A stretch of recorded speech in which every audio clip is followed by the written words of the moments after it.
and welcome to Indianomics. Two big issues to discuss, the GDP numbers for last year and the monetary policy next week. A few points first on the GDP numbers. The fourth quarter GDP rose by 7.5%, but the gross value added rose by only 6.1%. So, confusion. Is the economy better off or not so well off? Incidentally, just to explain, gross value added plus taxes minus subsidies is GDP, and in the fourth quarter, indirect taxes on fuel went up very sharply. So GVA, value add, is a better indicator than GDP, only for the fourth quarter. The Q1 and Q2 GDP have been revised higher, but Q3 GDP has been revised sharply lower to 6.6% from 7.5% earlier. Is that a cause for worry? Also, gross value added has declined from 8.4% in Q2 to 6.8% in Q3 to 6.1% in Q4. Is this also a cause for worry? The good news, however, is Q4 declines are because of low agricultural output. I mean, the unseasonal rains. Agri comes in at minus 1.4%, and because of a fall in government expenditure, which has come in at minus 7.9% for fourth quarter. Now, both these are temporary phenomena and can reverse. Also, private consumption is up by 7.9% in Q4, and capital formation is up 4% in the fourth quarter. For the year as a whole, capital formation is up 4.6%. So, are the green shoots of recovery here to stay? And finally, should we still worry if the new GDP series is credible at all? Can GDP be at 7.3% when bank loans are growing at barely 11.5% and corporate sales revenue in the fourth quarter actually contracted for India Inc. as a whole as of results received to date? And therefore, to discuss these numbers and the forthcoming policy, I have with me an excellent panel of guests. Dr. Pronob Sen, Chairman of the Statistical Commission and, of course, former Chief Statistician of India. A. Prasanna, the Chief Economist at ICICI Securities PD.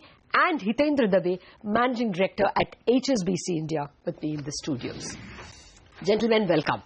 Well, Dr. Sen, it has to be you first because you understand the nuances of GVA and GDP so much better.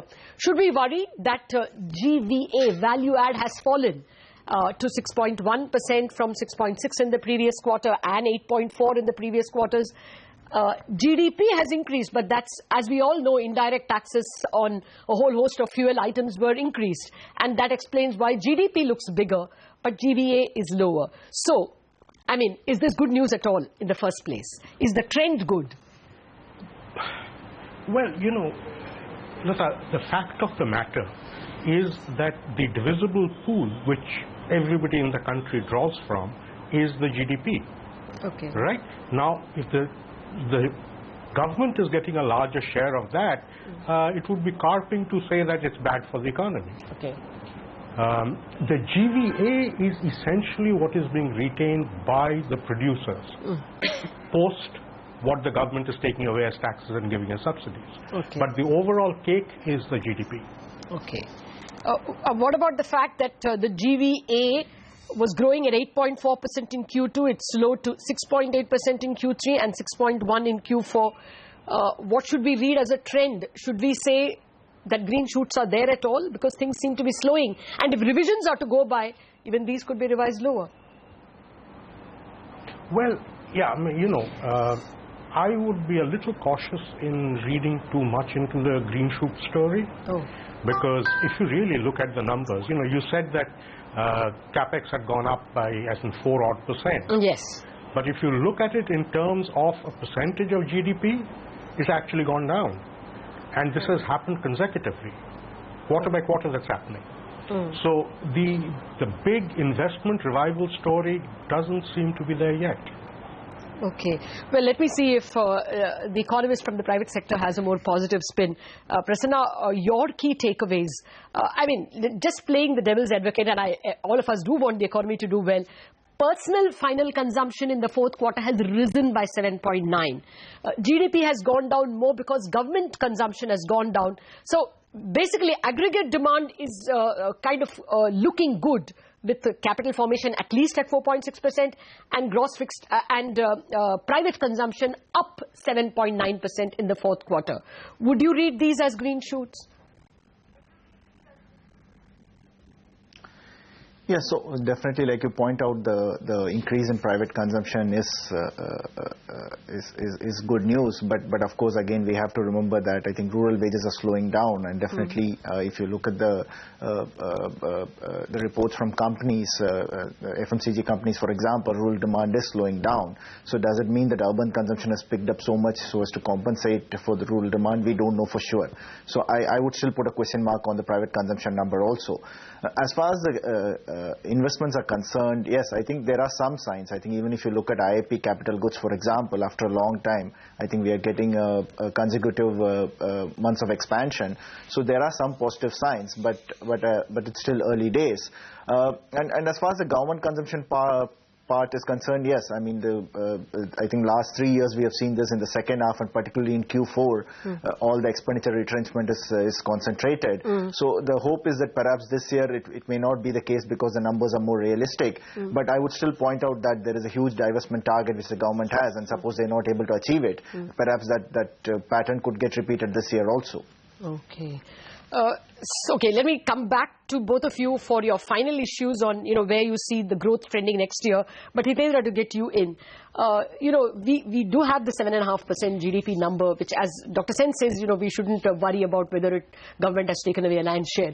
The point is, are you seeing this in reality? Corporate sales, we are getting two numbers actually. If you take away the oil and gas sector, then the revenue growth is actually in double digits. But if you add oil and gas, which we must, then actually revenue is contracting for corporate sector. Bank loans still only 11.5. It's not gelling. 7.5 is a great GDP number. But is reality as good? And I think two things here, and sort of, very clearly the new series, because we inevitably compare it to when we were growing under the old series at around 8%, and that felt different. So I think there is a basic difference, and maybe experts tell us that we are comparing apples with oranges when we keep comparing today's 7.5 with the previous 7.5. So I think that's one part, and we've got to reconcile to that now. I think we just cannot keep saying, oh, this data is not real. It is what it is, and I think it's been well tested. I'm still asking you, are you sensing it in other numbers? No, I think very clearly, I think if you go by the high frequency indicators like pickup in bank credit, announcements of capex, significant infrastructure projects which are in the financial market for raising money, in discussions with businesses about whether there is a plan to increase capacities, etc., you don't get that sense. So yes, if we are simply going to try and compare what it felt like as a financial market participant when we were last growing at 7.5% versus now, it doesn't add up. But very clearly, I think this data would seem to suggest that because the catchment of the industrial or the corporate world is much wider, I think it would appear to suggest intuitively that it was the bottom of the pyramid of the corporate world which is doing much more now, and because that is the increase in database. No, but what about you look very closely at earnings growth as well. Yeah. Are you getting a sense that things are on the mend? Well, I think the most recent results would seem to suggest that even relatively muted expectations have just about been met. Okay, and if you look at volume growth across sectors, volume or value, there isn't seem to be the kind of revival that we were all expecting around this time about a year back or so. So yes, I think going by the general results of the listed companies, demand from the financial sector, activity in the financial industry, etc., it would seem to suggest that I think the revival, the kind of revival intuitively or on a field basis that we are waiting for is still a little primary. Okay, Dr. Sen, the trend, sir, from here on. If you read the numbers, both, the fact that the lower GVA is largely because of agriculture, which again is, an accidental, or at least because of the unseasonal rains. Are you getting a sense that this is a one-off bad news of 6.1 and things are actually on the mend? Are you getting that sense at all for the overall economy? Would you say FY16 will be better than FY15? Because FY15 is better than FY14.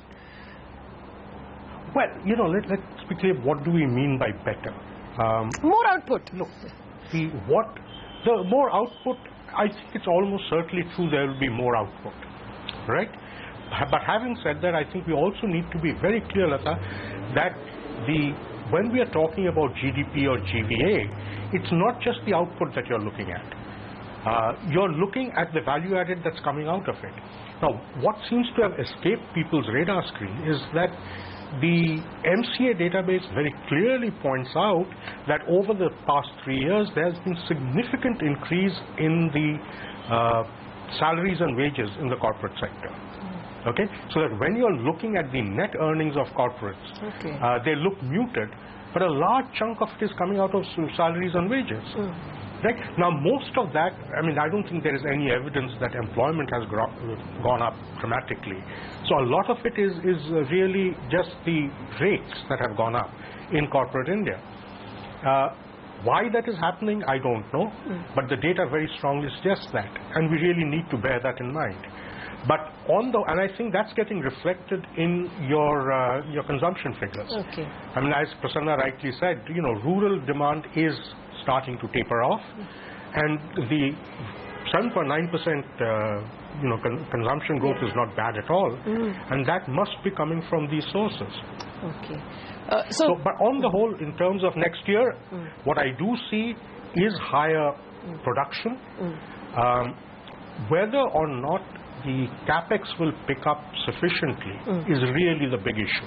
Okay. Because there is excess capacity in the system, and if the production does go up, unless the demand side gets bolstered by strong investment spending, we may have a problem in terms of matching the demand and supply balances. Actually, you're leading it very nicely to my next discussion on the credit policy. Urban demand is already rising, and corporate investment is muted. Both those are interest rate related questions. Just one last word from Prasanna. Final thoughts on the growth trajectory for the coming quarters. Yeah, so we don't expect any great increment coming from agriculture sector, because it looks like the monsoon outlook for this year is also quite clouded. So even if the overall rainfall is close to normal, the distribution could be skewed. And of course, there are worries about exports. So at best, I would say that probably the economy could grow at a similar rate to last year. We are not expecting any acceleration. Okay, so that's a very, very cautious set of opinions I'm getting over here. Gentlemen, hold that thought. The other important point, what will the governor do on the June 2nd monetary policy day? Is a rate cut almost certain? Here is a poll done by my colleagues Ritu Singh and Manasvi Gilani. Hear them out and we will come back and discuss those issues. Retail inflation has eased to a 4-month low of 4.87%, and industrial output is slowing to a 2.1%. In this scenario, bankers, bond dealers and economists believe a rate cut from the Reserve Bank of India may be just what the doctor ordered. 70% of the economists and financial experts polled by CNBC TV 18 expect the governor to cut repo rates by 25 basis points on the 2nd of June. This confidence is bolstered by the fact that he passed on cutting rates in the April policy. However, not a single person believes that a 50 basis point rate cut could be in the offing. Expectations are also pretty uniform when it comes to RBI action on other policy parameters. 95% do not expect any change in the cash reserve ratio, while just 15% expect Rajan to cut SLR by 25 basis points to 21.25%. This unanimity dwindles somewhat when it comes to picking the quantum of rate cuts one can expect over the rest of 2015. 60% of the respondents say 50 basis points, while 35% say 25 basis points, and the remaining 5% say 75 basis points. And then there's the question on how Governor Rajan sees the India story unfolding over the course of the year. 90% of our respondents do not expect him to change his outlook on GDP growth from his current 7.8%. However, 20% believe he will lower his estimates on retail inflation to between 5.5% to 5.7% from the current 5.8%, while 10% think he may go further to somewhere between 5 to 5.5%. 75% of the experts we spoke to expect the governor's stance to remain neutral, though his views on the rupee movement, the recent rise in US bond yields, the timing and quantum of rate hikes by the US Federal Reserve, and the quality of government action to ease supply-side constraints will be the key areas to focus on in the 2nd June policy. In Mumbai with Manaswi Gilani, Ritu Singh.